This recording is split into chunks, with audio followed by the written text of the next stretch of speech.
It's hot. The sun's beating down on me, right? It was cloudy and then the sun came out, so now it's hot.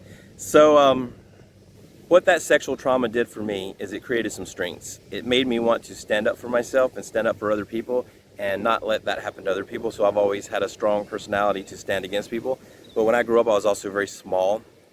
And because I was very small compared to all the other kids, like a lot smaller, like half their size, I got picked on. I was the kid that got bullied all the time. But I'm also the kid that you can bully me and beat me up, but when you're done bullying me and beat me up, I'm just going to jump up and jump in your face and get in your face. And it happened lots of times in my life. Bullies would do something silly. For instance, in the 7th grade, this bully picked me up, and when no one was looking at the gym, we were in gym class, he picks me up and turns me upside down, because I didn't weigh much. He turns me upside down, he was bigger than me, and puts me in a garbage can head first. But Jam jumps out of this garbage can, and he's walking away, right, trying to get away from me. I run and I grab him and I start yelling and screaming and just saying, yeah, what are you doing? You gonna put me in the garbage can again? Do it again, blah, blah, blah. Here I am, do it. You know, you did it when no one was looking. Do it now that everybody's looking. And of course, because I'm making a fool out of myself, everybody's looking at me, including the gym teacher. And the gym teacher doesn't see him put me in the garbage. She sees me yelling at him. So guess who goes to the principal office and guess who gets in trouble? Benjamin does. Jam does. That's what that was.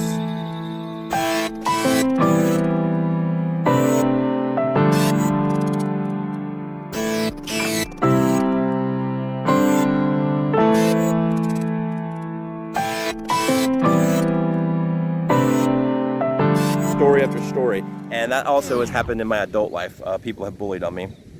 I don't know why. You know, I think that it has something to do with, you know, the good and the bad spirits and righteousness and God and the devil and all those things. But other people that may not be your take on it. But that's my take. I believe that because I do believe in God and I try to follow God, that the devil's always looking for ways to get to me, and he's always trying to use people against me, whether, you know, truth or not. I don't think it matters. I mean, it's the situation is true, but the perception of if that's truly just a situation that happens for some other reason, or if it's definitely because the adversary, the devil, is you know, provoking these things. But that's my belief. It doesn't have to be your belief. But I know that you, no matter what your belief is, you probably have people have similar situations, whether they believe in God or not. I was bullied a lot, and because I was bullied a lot, you know, and I didn't like other people to be bullied. I didn't like to be bullied, so I would always stand up for myself. But, you know, didn't mean I was strong enough to stand up for myself, but I did, and it just got me in trouble. But, you know, I had a strong personality. So my way of dealing with conflict is to be loud and to get in people's face, if that makes sense. So that's a personality flaw. It's a personality strength, but that's it. It's good and bad. Being strong and be able to stand up to people is good, but I've used that in negative spaces too, and I've used it against people I shouldn't have used it for. So anytime I get into a conflict with any relationship, I react in a loud and aggressive way. I don't mean to. It's a protection mechanism, but it's a protection mechanism that I need to learn to control, and that I've used against my kids and my wife, and it's gotten worse the last year. I joined the Air Force in 1992, and because I joined the Air Force, my personality was that I was used to people yelling at me, and I could handle yelling a little bit. So the Air Force was kind of good for me because, you know, in the Air Force you get yelled at a lot, and people yell at you. I don't necessarily like to be yelled at, but I can take it, I guess, and I'm used to hearing it. And so in the Air Force, you know, when people are yelling at you, you stand at attention and you take it. But I was also loud. And because everybody in the Air Force was loud, we were loud with each other, we're always yelling at each other, we got used to it. So we would yell at each other, and then the next day we were best friends again. But if we had issues, we would yell at each other. And I took that home. And as I was in the Air Force with that personality, well, it worked out for me in the Air Force. Not that it was right or wrong. Maybe it wasn't right. But that's how we dealt with things in the Air Force, with yelling at each other and people yelling at you, because the military. And then I go home, and when I try to discipline my children, I was too, you know, I'm always loud, by the way. I'm loud. I don't mean to be loud. My personality's loud, my voice is loud, I project, and I'm really loud, and that creates issues for me because people think I'm threatening all the time, and people think that I'm always mad. I'm just loud. I'm not always mad. Sometimes I might be mad. Sometimes I do get mad, but a lot of times I'm just loud all the time. And because I'm loud all the time, people don't understand that. And I don't mean to be. It's just it's a personality issue. It's a protection mechanism, but it's also because I was always short and small. That's how I made myself bigger, was to be louder than everybody else. And I guess now I'm still louder than everybody else, and I don't mean to be. I don't mean to be loud. I don't know how to whisper. I don't know how to be quiet, and that's a personality thing that I'm working on. So how that affected my kids is I took my military bearing home, and because I had several beliefs, my beliefs were that I wanted to protect my children, and because I wanted to protect them, they took it as being authoritative. So examples of overprotection, which I don't regret this, but it's something that we always did, was we never let our children go spend the night with other children. Those children would they could have spend the night parties at our house, but we did not let our children go to other people's house because that had to do with my sexual trauma and because we don't trust people, and there's a lot of crappy stuff going on in the world today, and because of that, we just didn't do that. I think my kids held that against me, but my wife actually agreed with that one, so that was something we agreed on. But anytime my kids got loud at me or said anything that I took offensively, I would be loud back, and my protection, in conflict, even with my children, it's conflict, right? You're having conflict with your kids, and you're the dad, you're the older person, but it's still conflict. And in my brain, my protection mechanism kicks in. So when I'm in conflict, I get loud and I get overbearing, and unfortunately this is what it created in my kids. It created my kids not wanting to talk to me because they were always scared of me. I thought I was helping them by doing this because in my mind, that made me stronger.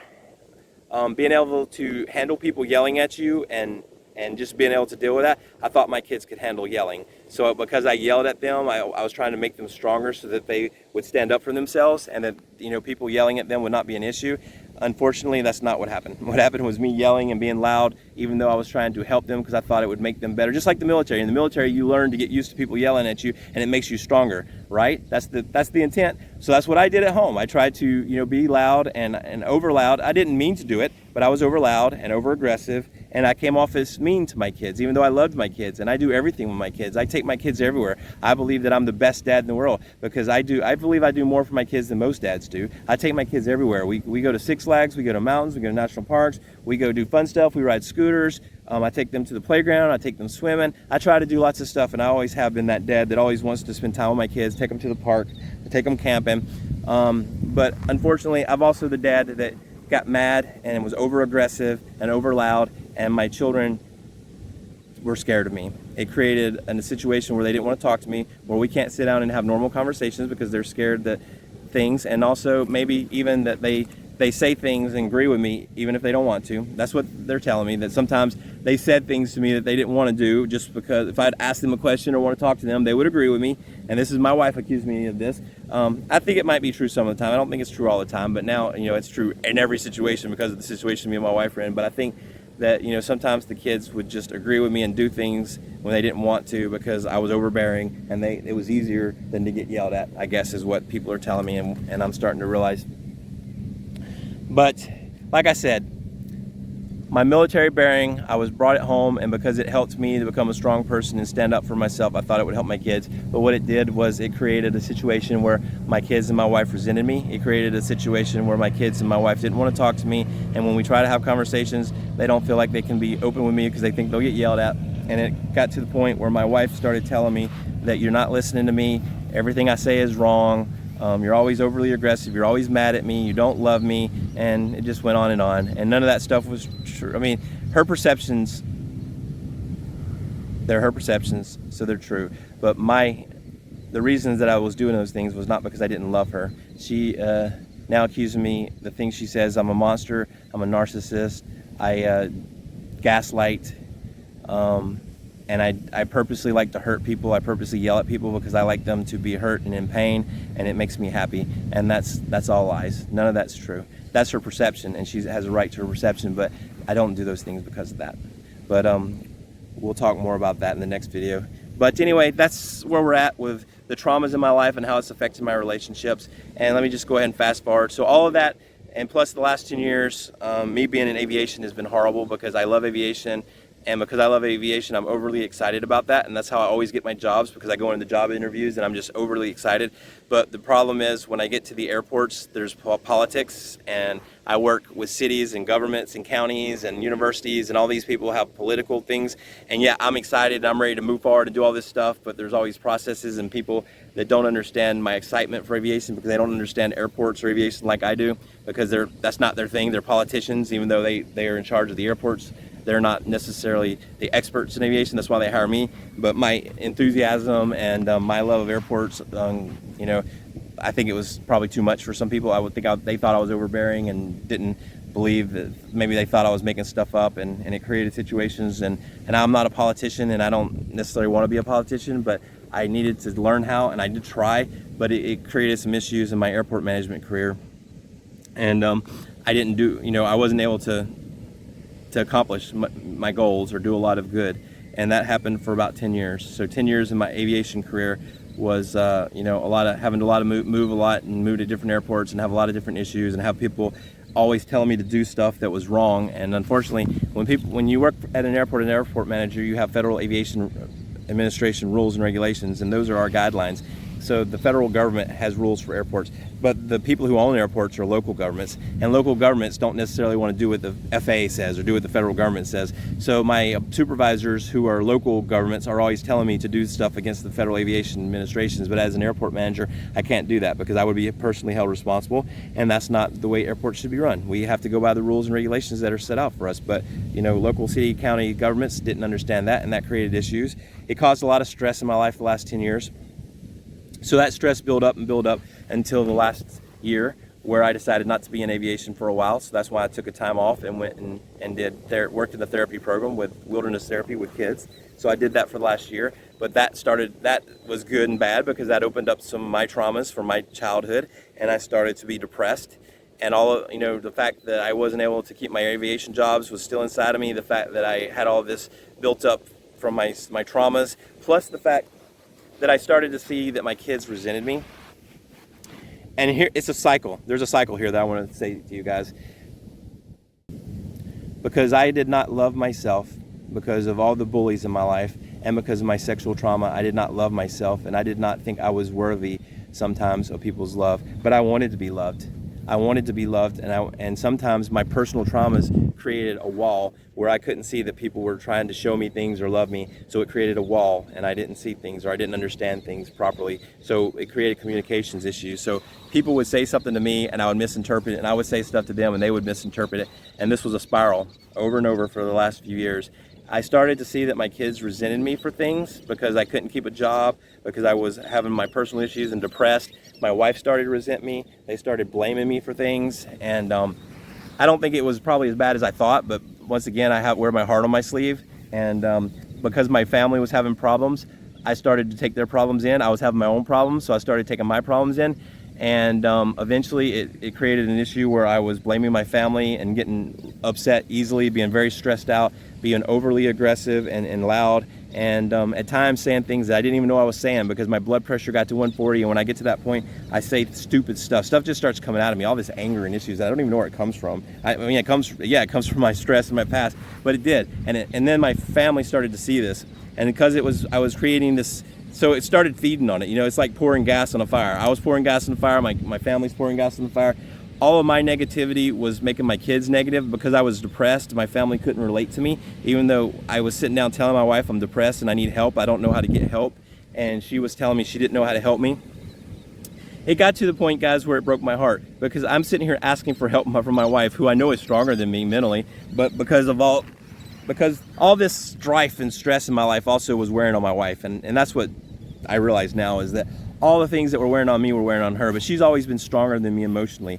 And while she's been really trying really hard the last year to help me with my depression, she didn't understand it, just like I didn't understand it. And it created, because she didn't understand me, that made me kind of frustrated at her, and I blamed her. And because I blamed her, she blamed me. And so it was this spiral of just creating stuff. But we also really worked hard. With that said, a lot of good things happened. So yeah, this is the duality of positives, blessings, cursings, positive, negative. So while all this negativity is going on in our life, we're also having some of the best times of our life. We're spending a lot of time with our kids. We're spending a lot of time with each other. We're going out to eat. We're having, you know, some of the best relationship and personal. We're spending lots of personal time together every day and just really getting together. But also in the middle of all that, we're also having depression and strife and not understanding each other. Because I wear my heart on my sleeve, and because all these problems were getting to me, and I was overly being dramatic, and I was also depressed this last year, and all this stuff built up. And then eventually 6 weeks ago, here's the icing on the cake. Last year, my mom had a tumor and almost died about a year ago, July, August time frame, so almost a year ago. And she ended up in the hospital and almost died. And my dad's had leukemia for a long time, so my mom's been taking care of him for a long time. So my dad was also not doing good, and he's also depressed because of his leukemia.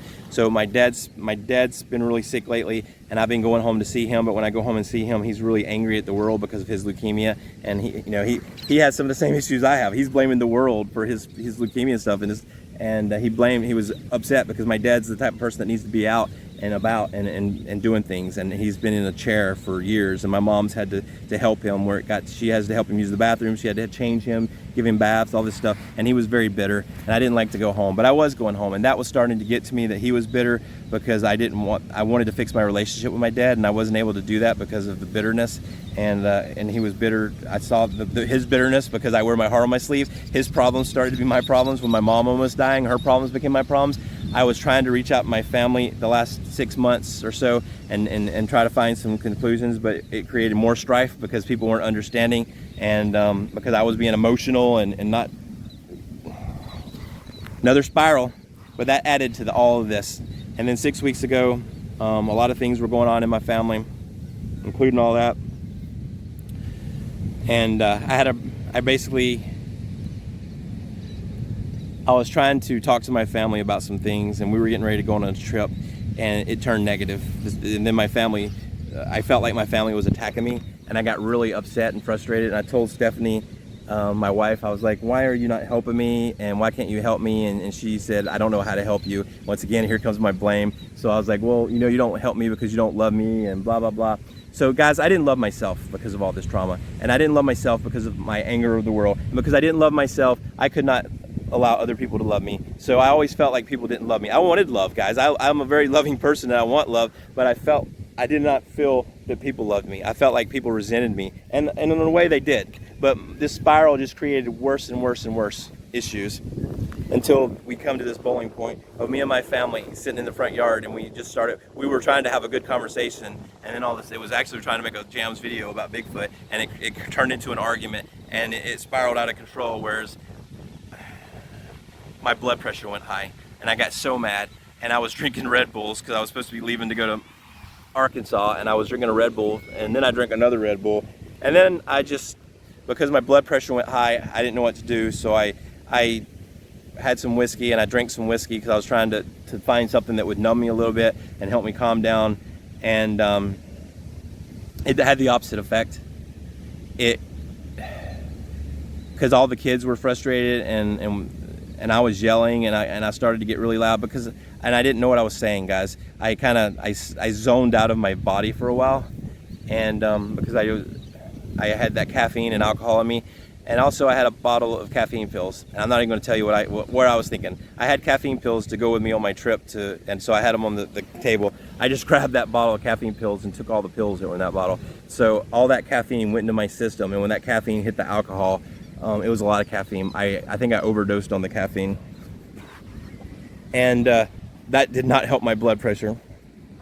I was frustrated and upset, and I was trying to get my blood pressure down, but in the process of drinking alcohol and taking caffeine, and with all my blood pressure high, and with me and the kids, me yelling at Stephanie and just completely losing my mind, I broke down, and I don't know who I was. But whatever I did or said was horrible, and I rejected it. But basically, I ended up throwing up and being very sick, and my kids called the police because they thought I was trying to commit suicide. I wasn't trying to commit suicide. I was trying to stop myself from being in pain, and it didn't work. It caused me to have a breakdown, and then I ended up in the hospital all night. And but that's how we got to this point. So we'll continue this in the next segment. Thanks for joining me. I'm Jam. This is Jam's Adventures. I appreciate you guys.